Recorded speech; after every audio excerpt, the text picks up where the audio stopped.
புதிய பாடத்திட்டத்தின்படி முழுமையான கவரேஜ் 10 ஆண்டுகளின் கேள்வித்தாளின் தொகுப்பு தற்போது பரபரப்பான விற்பனையில். சுரா டெட் கைட் புதிய பதிப்பு அனைத்து புத்தக கடைகளிலும் கிடைக்கும். Also available at Amazon and Flipkart. பாஜகவுடன் சேர்ந்து தேர்தல் கமிஷன் ஓட்டு திருட்டில் ஈடுபட்டு வருவதாக லோக்சபா எதிர்க்கட்சித் தலைவர் ராகுல் தொடர்ந்து குற்றம் சாட்டி வருகிறார்.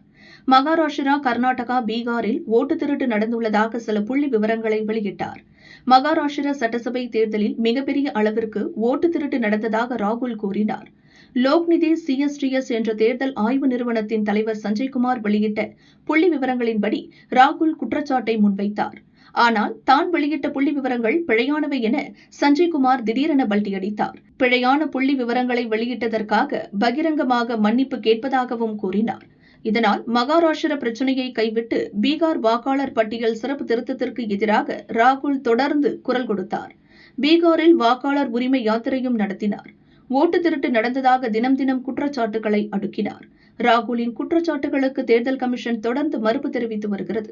இந்நிலையில் கர்நாடகாவில் ஓட்டு திருட்டு நடந்ததற்கான ஆதாரங்கள் தன்னிடம் இருப்பதாகவும் சில ஆதாரங்களை இன்று வெளியிடுவதாகவும் ராகுல் தெரிவித்தார். தி ஆலன் ஃபைல்ஸ் என்ற தலைப்பில் இன்று செய்தியாளர்களை சந்தித்தார். ராகுல் கூறியதாவது: நம் நாட்டு இளைஞர்களுக்கு தேர்தல்களில் எவ்வாறு மோசடி செய்யப்படுகிறது என்பதை காட்டும் மற்றொரு மைல்கல் இது. இந்திய ஜனநாயகத்தை அழித்தவர்களை தலைமை தேர்தல் கமிஷனர் ஞானேஷ்குமார் பாதுகாத்துக் கொண்டிருக்கிறார். ஒவ்வொரு தேர்தலுக்கு பிறகும் நாடு முழுவதும் லட்சக்கணக்கான வாக்காளர்களை வாக்காளர் பட்டியலிலிருந்து நீக்கும் பணியில் சிலர் ஈடுபடுகின்றனர். எதிர்க்கட்சிகளுக்கு ஓட்டளிக்கும் சிறுபான்மையினர், தலித், பழங்குடியினர், OBC உள்பட சில சமூகத்தைச் சேர்ந்த மக்களை குறிவைத்து இது நடத்தப்படுகிறது. தற்போது 100% ஆதாரங்கள் கிடைத்துள்ளன. கர்நாடகாவில் உள்ள ஆனந்த் சட்டசபை தொகுதியில் மட்டும் 6018 வாக்காளர்களை நீக்க யாரோ முயற்சித்துள்ளனர். ஆனந்த் தொகுதிக்கு உட்பட்ட ஓட்டுச்சாவடி அதிகாரியின் உறவினர் ஒருவரும் கூட வாக்காளர் பட்டியலிலிருந்து நீக்கப்பட்டுள்ளார்.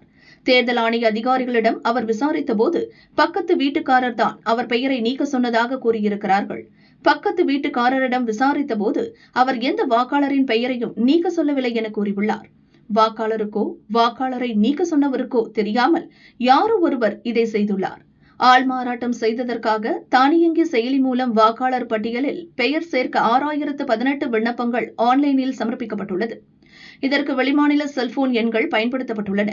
இப்படி காங்கிரஸ் கட்சி வெற்றி பெறும் ஓட்டுச்சாவடிகளை குறிவைத்து காங்கிரஸ் ஆதரவு வாக்காளர்கள் நீக்கப்பட்டுள்ளனர். இது மனிதரால் செய்ய சாத்தியமற்ற ஒன்று. வாக்காளர்களின் பெயர்களை நீக்குவதற்கான விண்ணப்பங்கள் அனைத்தும் தானியங்கி செயலிகள் மூலம் செய்யப்படுகிறது. இது கால் சென்டர் மூலம் செய்யப்பட்டுள்ளது.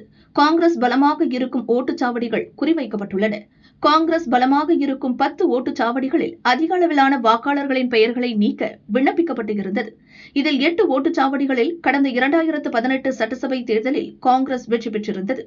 மகாராஷ்டிராவின் ராஜுரா தொகுதியில் 6815 வாக்காளர்கள் குறிவைக்கப்பட்டனர்.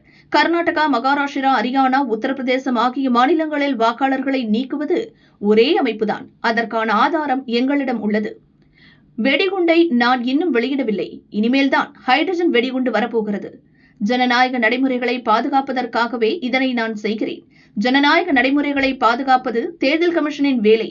அவர்கள் பாதுகாக்காததால் நான் இந்த வேலையை செய்கிறேன். தேர்தல் கமிஷனில் இருப்பவர்களே எங்களுக்கு தகவல்களை வழங்க துவங்கிவிட்டனர். இது நிற்கப் போவதில்லை. ஞானேஷ்குமார் ஓட்டு திருட்டுகளை பாதுகாக்கிறார். நான் பகிர்ந்துள்ள ஆதாரத்தில் எந்த குழப்பமும் இல்லை என ராகுல் கூறியுள்ளார்.